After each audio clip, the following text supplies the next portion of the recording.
বাংলাদেশের যে মূল সমস্যাটা, সেই সমস্যাটা হলো যে আপনার যারা প্রান্তিক পর্যায়ের অর্থাৎ কৃষক অথবা নারী সমাজ অথবা তরুণ সমাজ অথবা বয়োবৃদ্ধ অথবা টিনেজার, এদেরকে নিয়ে আপনার তেমন কোনো আপনার প্রতিশ্রুতির যে একটা বলয় বা প্রতিশ্রুতির যে একটা মডেল, এটা কিন্তু এখনো পর্যন্ত কেউ দাঁড় করাতে পারে নাই।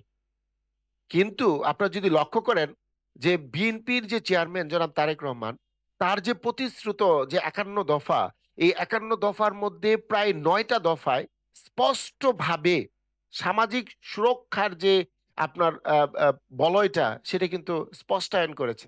যেমন কৃষকদের জন্য উনি কৃষক কার্ড এর ব্যবস্থা করবেন, নারীদের জন্য উনি ফ্যামিলি কার্ডের ব্যবস্থা করবেন, ছাত্র যুবকদের জন্য আপনার প্রশিক্ষণের ব্যবস্থা করবেন, তারপরে আপনার ভলান্টারি আপনার ভোকেশনাল ট্রেনিং এর ব্যবস্থা করবেন, তারপরে তাদেরকে বিভিন্ন ধরনের আইটি প্রশিক্ষণ দিয়ে তাদেরকে কর্মসংস্থানের ব্যবস্থা করবেন।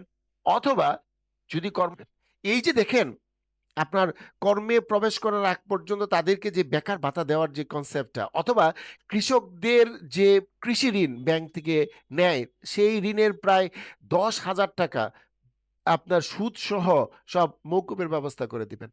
এই যে কৃষক বান্ধব, তারপর পরিবার কেন্দ্রিক, তরুণদের কেন্দ্রিক অথবা যুব সমাজদের কেন্দ্রিক এই যে যে সামাজিক সুরক্ষা বলয়টা, এবং আরেকটা জিনিস দেখেন বিধবা ভাতা, তারপরে আপনার বয়স্ক ভাতা, এইগুলি দ্বিগুণ করার প্রতিশ্রুতি দিয়েছেন। তাহলে এই আপনার সামাজিক সুরক্ষা বলয়টা, এইটা কিন্তু বিএনপি যেভাবে চিন্তা করেছে, আপনি যদি জামাতে ইসলামের যে ম্যানিফেস্টো বা নির্বাচনী ইশতেহার সে অথবা বিটিভিতে ওনার যে বক্তব্য, সেটা যদি আপনারা পর্যালোচনা করেন, এই ব্যাপারটাতে কৃষকদের জন্য তেমন কোনো আপনার কথা ওনারা বলেন নাই। যেগুলি বলেছেন অতিরঞ্জিত এবং আপনার গাল ভরা বুলি, যে আপনার কৃষকদের গুদামঘর অথবা কৃষকদের হিমাগার তৈরি করার মতো কোনো ধরনের আপনার বিষয় ওনারা কিন্তু অ্যাড্রেস করেন। তার মানে সামাজিক এবং নারীদের ব্যাপারে যতটুকু আছে, সেটা হলো ঘরে মানে নারীদেরকে ঘরে রেখে কিভাবে আপনার দেশকে উন্নয়ন করা যায়। একটা দেশের যেখানে 50% আপনার নারী, তাদেরকে আপনি মানে উন্নয়নের অংশীদারিত্ব না করে আপনি তাদেরকে ঘরে রেখে ইন্টারেস্টিং দেখেন একটা জিনিস, যেখানে বিএনপি বলছে যে নারীদেরকে আপনার বিভিন্ন প্রশিক্ষণ দিয়ে, তাদেরকে আপনার স্বল্প সুদে আপনার ঋণ দিয়ে, অথবা যে ঋণটা দিবে সেটা ১ বছরের মধ্যে কোনো ধরনের আপনার আপনার ঋণের যে আপনার যে টাকা, সেটার ক্যাশ না নিয়ে আপনার তাদেরকে ১ বছর পর্যন্ত তাদেরকে মানে ওই টাকায় ব্যবসা দাঁড় করানোর জন্য বিভিন্ন ধরনের এসএমই লোনের ব্যবস্থা করবে, সহজ শর্তে এসএমই লোনের ব্যবস্থা করবে, নারীদেরকে প্রশিক্ষণের ব্যবস্থা করবে, কর্মে তাদেরকে যেন সমান অধিকার থাকে, এবং তাদের যে বেতন বৈষম্যটা সেটা যেন দূরীকরণ করা যায়। এই ধরনের অনেক প্রতিশ্রুতি কিন্তু নিয়ে এসেছে। ওয়ারেস আপনি দেখেন, তারা নারীদের, কর্মজীবী নারীদের যে কর্মঘন্টা ৮ ঘন্টার স্থলে আপনার ৫ ঘন্টা করতে চাচ্ছে। এবং বাংলাদেশে এখন প্রচলিত আছে যে একজন আপনার প্রেগনেন্ট আপনার নারী, উনি আপনার ৬ মাস মাতৃকালীন ছুটি পায়। আমরা শুনলাম ওনার ইস্তিহার পড়ে যে এই ছুটি বাতিল করে ওই ৫ ঘন্টা যে কর্মঘন্টা করবে সেটার মধ্যে আপনার নিয়ে আসতে যাচ্ছে। তাহলে নারীদের স্বাধীনতা কোথায়? নারীদেরকে কর্মে তাদের নিরাপদ পরিবেশ কোথায়? ওই ধরনের কোনো আলাপ নেই। তারপরে যদি আপনি আসেন যে ট্যাক্স, দেখেন এই যে যে ভ্যাট আমরা যেটা বলি, এইটা বিএনপি যখন প্রথম ক্ষমতায় আসে, সেই ১৯৯১ সালের জুলাই মাসের ১ তারিখ এই ভ্যাট প্রথা আপনার মরহুম অর্থমন্ত্রী জনাব মোহাম্মদ সাইফুর রহমান ইন্ট্রোডিউস করেন। এরপরে এই যে বাংলাদেশে যে রাজস্ব তহবিল যে বাড়ছে, এটা কিন্তু উনারই আপনার বদৌলতে হয়েছে। এই যে ভোক্তার আপনার ক্রয়ে অথবা তার উৎপাদনে অথবা তার স্যালারি থেকে যে আপনার কর্তন করে, এই যে ভ্যাটটা কর্তন করে রাখছে, এর ফলে রাজস্ব আয় বেড়ে যাচ্ছে। বিএনপি যেখানে বলতেছে যে এই রাজস্ব আয়ের যে বিষয়টা, এটা আভ্যন্তরীণ খাত থেকে কিভাবে জনগণকে আপনার কম কষ্ট দিয়ে করা যায় সেই দিকে তারা একটা ইনক্লুসিভ চিন্তা করবে। হোয়ারেস আপনি যদি জামাতের নির্বাচনী ইস্তেহার দেখেন দেখবেন সেখানে আপনার তারা বলতেছে যে কর্পোরেট কর তারা 20% কমিয়ে দিবে। তো যারা ব্যবসায়ী তাদের যদি আপনার কর কমায় দেন তাহলে এইটার ভারটা কার উপরে পড়বে? আইসা আমাদের মতো যারা জনসাধারণ তাদের উপরে চাপ পড়বে। তার মানে তারা ট্যাক্সটা ব্যবসায়ীদের থেকে মওকুফ করে সাধারণ জনগণের উপরে চাপায় দিবে। আর বিএনপি বলতেছে যে না, আমরা একটা সহনীয় মাত্রায় এই করের ব্যবস্থা নিয়ে আসব। দেখেন, বিএনপি কিন্তু বলতেছে যে কর্মসংস্থানের জন্য প্রায় আমরা যদি রাষ্ট্র ক্ষমতায় আসতে পারি তাহলে 1 কোটি নতুন আপনার জব ক্রিয়েট করবে। আর আপনি যদি জামাতের যদি চিন্তা ভাবনা করেন তারা কিন্তু এই ধরনের স্ট্রেট কাট কোনো কথাবার্তা বলতেছে। তারা বলতেছে তারা উদ্যোক্তা তৈরি করবে। যে দেশে আপনার একজন প্রতিষ্ঠিত ব্যবসায়ী ব্যবসা করতে পারতেছে না আইন শৃঙ্খলার পরিস্থিতির জন্য, চাঁদাবাজির জন্য বা বিভিন্ন ধরনের আপনার জুর ঝামেলার জন্য, সেইখানে একজন আপনার 25-26 বছর বয়সের একজন তরুণ যুবক, তাকে আপনি চাকরির ব্যবস্থা না করে তাকে কর্মসংস্থানের মতো একটা মানে রাষ্ট্রের দায়হীনতার পরিচয় দিতে চাচ্ছেন। তাহলে কর্মসংস্থানের ব্যাপারে বিএনপি যেখানে স্ট্রেট কাট ইনফরমেশন দিচ্ছে যে আমরা 1 কোটি নতুন কর্মসংস্থানের সৃষ্টি করব, সেখানে জামাত ইসলাম বলতেছে যে আমরা আপনাদেরকে আহ, আহ, আহ, আপনার উদ্যোক্তা তৈরির জন্য আমরা একটা ব্যবস্থা করব। দেখেন, দুর্নীতি দমনের ব্যাপারে বিএনপি যেখানে বলতেছে যে একেবারে আপনার মানে নিম্ন পর্যায় থেকে, অর্থাৎ বটম টু টপ, নিম্ন থেকে উচ্চ পর্যায়ের প্রত্যেকটা জায়গায়, সেটা চাকরি বলেন, সেটা ব্যবসা বলেন, আইন শৃঙ্খলা বলেন, নির্বাহী বিভাগ বলেন, প্রশাসন বলেন, অথবা রাষ্ট্রের সর্বোচ্চ ক্ষমতা যারা অ্যাভেল করতেছে তাদের বলেন, সবার মধ্যেই উনি কি করবেন যে এই জবাবদিহিতার ব্যাপারটা এনশিওর করবেন।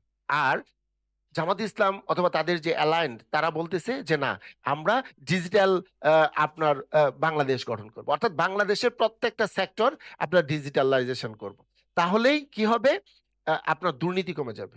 এই পুরাটাই হলো আওয়ামী লীগের যে 17 বছরের ডিজিটাল বাংলাদেশের যে কনসেপ্ট, সেইটাই।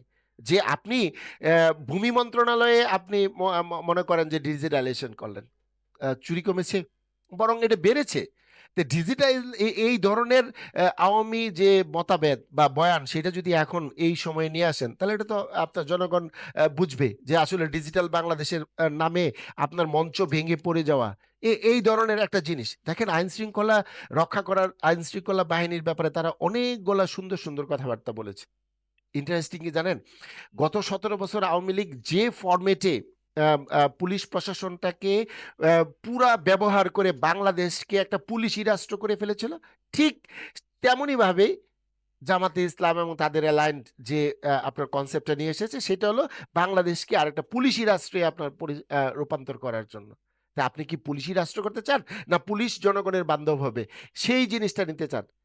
বিএনপির চেয়ারম্যান জনাব তারেক রহমান ওই কথাটাই বলছেন যে বাংলাদেশের পুলিশ হবে মানবিক, বাংলাদেশের পুলিশ হবে জনগণের সেবক, জনগণের যাতে জমিদার না হয়, জনগণ যেন তাদের জন্য ভয়ে না থাকে, প্রতিবাদ করলে পুলিশ যেন ঝাঁপিয়ে না পড়ে, ওই ধরনের একটা পুলিশ বাহিনী গঠন করার জন্য। আর জামাত ইসলাম চাচ্ছে যে বাংলাদেশটাকে একটা পুলিশি রাষ্ট্র হিসাবে আপনার তৈরি করার জন্য। দেখেন, বিএনপি যেখানে বলতেছে তার কাছে সমস্ত জাতি ধর্ম গোষ্ঠী এক, অর্থাৎ প্রত্যেকটা আহ, আপনার ধর্মের মানুষ তার মতো করে ধর্ম সামাজিক অনুষ্ঠান পালন করবে।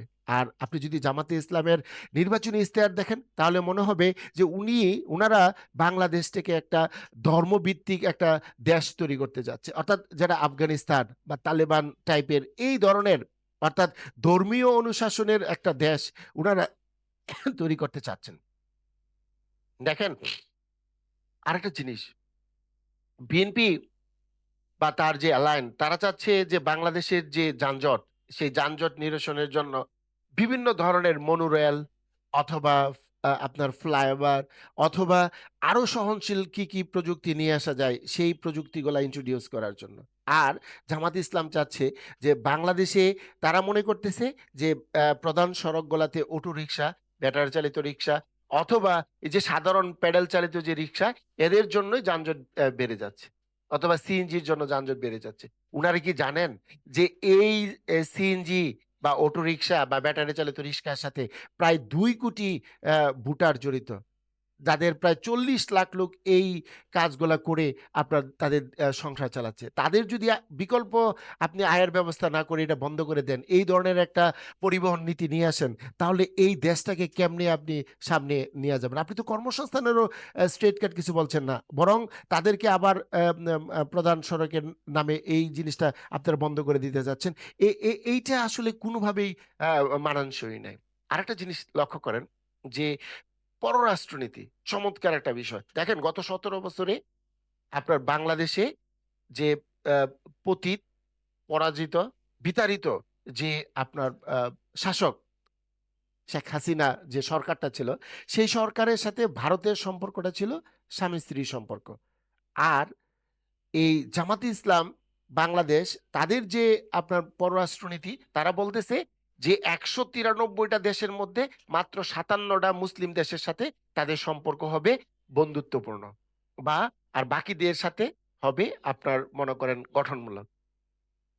তে আর বিএনপি কি বলতেছে? বিএনপি বলতেছে যে আমার পররাষ্ট্রনীতি হবে সবার আগে বাংলাদেশ। অর্থাৎ বাংলাদেশ যদি লাভবান হয় তার সাথেই আমি সম্পর্ক করব। বাংলাদেশ যদি অর্থনৈতিকভাবে বেনিফিট হয় তাহলেই আমি তার সাথে সম্পর্ক করব। আমি আমার কাছে কোনো অন্য কোনো কিছু না। যে মানে আপনি চিন্তা করব না। আমার কাছে বাংলাদেশ ১ম।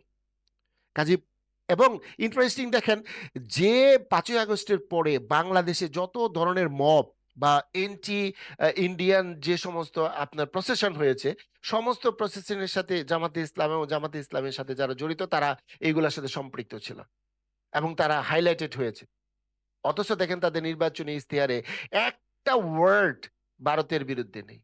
তাহলে কি হলো? তাদের যে পররাষ্ট্রনীতি নতজানু পররাষ্ট্রনীতি আর শেখ হাসিনার আ আ আ পররাষ্ট্রনীতির মধ্যে তেমন কোনো আপনার আ কোনো ধরনের পার্থক্য নেই। মুক্তিযুদ্ধের যে ইতিহাস, তারা যে দলটা মুক্তিযুদ্ধে অংশগ্রহণ না করে ঘরে, ঘরে মুক্তিযোদ্ধাদেরকে কার কোন বাড়িতে মুক্তিযোদ্ধা আছে তাদেরকে দেখিয়ে দিল। তাদেরকে সরাসরি হত্যাকাণ্ডে আপনার সহযোগিতা করল। নারী ধর্ষণে সহযোগিতা করল। এই রাষ্ট্রটাকে বিশ্বাস করল না, রাষ্ট্রটার জন্মকে স্বীকার করল না। তারা আ বলতেছে যে মুক্তিযুদ্ধের সঠিক ইতিহাস আপনার রচনা করবে। খুবই ইন্টারেস্টিং বা ফানি একটা বিষয়। সামনের যে নির্বাচন, সেই নির্বাচনটা ৩ টা বিষয়ের উপরে। একটা হলো যে আপনি কি একটা গণতান্ত্রিক রাষ্ট্র চান? আপনি কি একটা মানবিক রাষ্ট্র চান? আপনি কি একটা আধুনিক রাষ্ট্র চান? আপনি কি একটা নিরাপদ রাষ্ট্র চান? আপনি কি একটা চান বৈষম্যহীন মুক্ত একটা রাষ্ট্র? যেখানে তরুণরা তাদের কর্মসংস্থান জন্য কোথাও আপনার কষ্ট করতে হবে না। তারা তাদের চাকরি শেষ করার পরে কর্মসংস্থানের ব্যবস্থা হবে। যেখানে আমার আয়ের মধ্যে নিত্যপণ্য দ্রব্যের দাম থাকবে। যেখানে আমার ওষুধপত্র, আমার চিকিৎসার যে বিষয়টা এইটা রাষ্ট্র দায়িত্ব নেবে। আমি একজন বেসরকারি চাকরিজীবী হিসাবে যেখানে রাষ্ট্র আমার জন্য পেনশনের ব্যবস্থা করবে। যেখানে আমি বয়োবৃদ্ধ হয়ে গেলে আমার ছেলেমেয়েরা যেন আমাকে আপনার সেফ হোমে না রেখে আমার ভরণ-পোষণের ব্যবস্থা করে, সেই ধরনের একটা মূল্যবোধের ব্যবস্থা করবে। এই দেশটাকে একটা ন্যায়পরায়ণতার একটা আপনার মাপকাঠিতে দেশটাকে চালাবে অথবা সমাজে ন্যায় বিচার থাকবে, আইনের বিচার থাকবে, ভোটের অধিকার থাকবে, মতামত প্রকাশের স্বাধীনতা থাকবে। আমি আমার উন্নয়নের অংশীদার করতে পারবো। ওই ধরনের যদি আপনি আ আ একটা সরকারকে ক্ষমতায় নিয়ে আসতে চান, তাহলে আপনাদের কাছে আমার অনুরোধ থাকবে যে আপনারা বুঝে শুনে ভোট কেন্দ্রে গিয়ে ব্যালট নিয়ে সঠিক চিন্তা করে এই দেশটাকে আপনার তালেবান বা আফগান না হতে দিয়ে যদি আপনি চান এই দেশটা সত্যিকার অর্থেই বাংলাদেশের মতোই উপরের দিকে উঠুক, তাহলে আপনারা আপনাদের পছন্দ ধানের শীষের পক্ষ হওয়া উচিত। আর আরেকটা কথা বলি আপনাদেরকে, দেখেন জনাব তারেক রহমান গতকাল একটা সুন্দর কথা বলেছেন। কথাটা হলো এরকম যে ১২ তারিখ আপনারা সবাই ধানের শীষের দায়িত্ব নিন। ১৩ তারিখের পর থেকে আপনাদের জীবনমান উন্নয়নের জন্য, দেশ গড়ার জন্য আপনারা যে সমস্ত প্রার্থী আপনার বিজয়ী করেছেন, তাদেরকে জবাবদিহিতে আনার দায়িত্ব আমার। আপনারা যদি পাশে থাকেন, তাহলে আমি এই দেশটাকে ওই ধরনের একটা রাষ্ট্রে রূপান্তর করতে পারব। তাহলে আসুন আমরা সবাই ১২ তারিখ সারাদিন ধানের শীষে ভোট দিয়ে এই দেশটাকে, এই যে দেশটা যে ট্রেনলেস হয়ে গেছিল, সেটাকে ট্রেনে তুলে আমরা এই দেশটাকে যাতে আমরা সঠিক একজন কারিগরের হাতে তুলে দিতে পারি, সেই কাজটা আমরা করি। আমার কথা শোনার জন্য সবাইকে ধন্যবাদ। সবার জন্য শুভকামনা রইল। আসসালামু আলাইকুম।